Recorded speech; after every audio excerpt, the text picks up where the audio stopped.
Teman-teman, kali ini kita akan upgrade memori HP Pavilion model 20 R123D.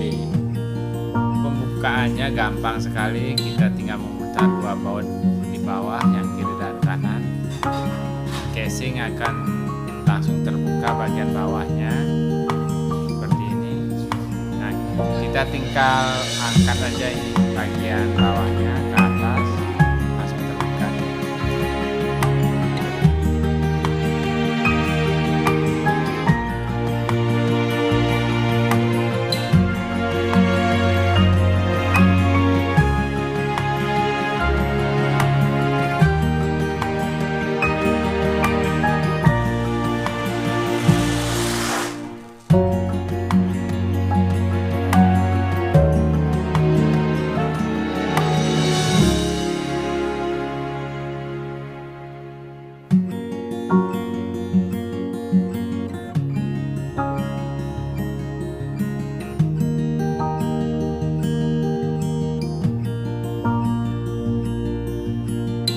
Memori tipe all-in-one ini adalah DDR3 low voltage.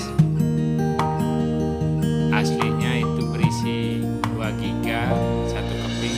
Kita tinggal tambahkan di slot berikutnya aja.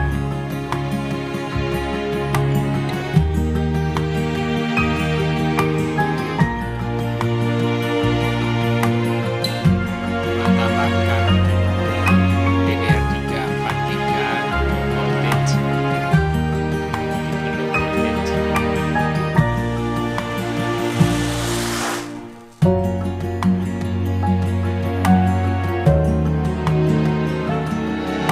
Sudah mulai pasang penutup motherboardnya dulu.